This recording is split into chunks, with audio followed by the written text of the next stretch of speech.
C'est un jour spécial pour les pensionnaires du plateau de Mbanza-Mboma, ce vaste complexe éducatif d'une mission catholique situé dans le territoire de Madimba et comprenant 4 écoles, un lycée, un collège et 2 écoles primaires.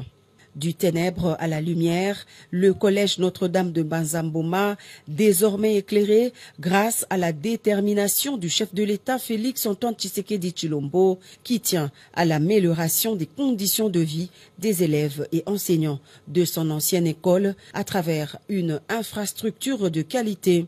Un retour à la source pour le premier citoyen de la République qui, après tant d'années, décide une fois de plus d'honorer de sa présence cette école qu'il a formée pendant son cursus scolaire.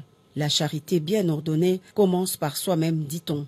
C'est dans cette cour pleine de monde que le président de la République, Félix-Antoine Tshisekedi Tshilombo, est arrivé en début d'après-midi de ce samedi 19 novembre, accueilli par le gouverneur de la province du Congo central, Guy Bandou, sous les ovations frénétiques de la population riveraine. Cette dotation présidentielle en fourniture électrique va à coup sûr assurer le développement du territoire de Madimba et par ricochet celui de tout le district de la Lukaya à travers un impact socio-économique considérable. Plusieurs personnalités ont fait le déplacement du plateau de Mbanza-Mboma, notables et autorités politico-administratives du Congo central, ainsi que la population des contrées environnantes. D'abord, la bénédiction faite par l'évêque du diocèse de Kisontou. Dans son message de remerciement, Monseigneur Crispin Kimbeni a dit la détermination de l'Église catholique à soutenir la vision du chef de l'État qui s'active nuit et jour pour empêcher la balkanisation de la RDC. Le lancement du courant électrique sur ce site est l'aboutissement d'un processus de lobbying entrepris par les anciens élèves de Mbanza-Mboma regroupés au sein de la SACOM.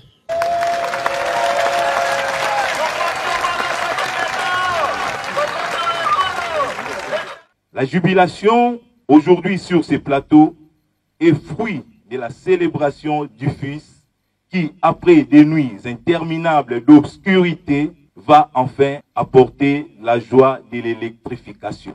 Ce jour restera une journée inoubliable et importante pour le collège Notre-Dame et pourquoi pas toute la province du Congo central.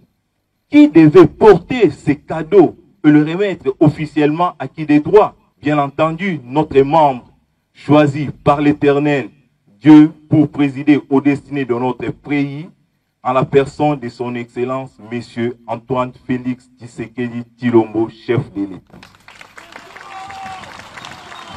Les bâtiments de cette école, construits depuis 1946 en briques adobe non cuites, se sont dégradés avec le temps. D'où cette panoplie de demandes muées en requêtes dont le document a été remis, séance tenante par les élèves à leur aîné de promotion, aujourd'hui au sommet de l'État.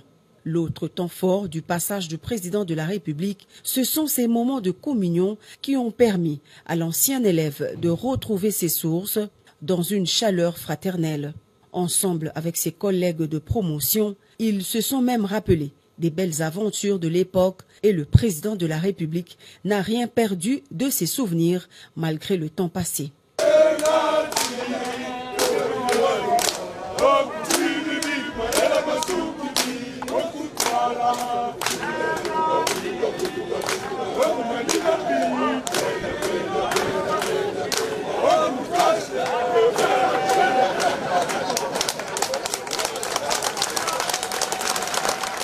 Et juste après, le cortège présidentiel a pris la direction de Kisontou pour atterrir à Mbwela Lodge.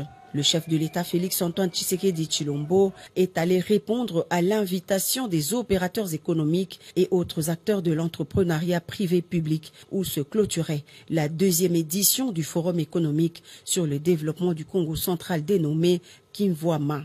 Le chef de l'État voudrait, à travers sa présence, encourager les filles et fils nés Congo qui réfléchissaient sur le thème « L'agro-industrie, moteur de croissance et de développement du Congo central ».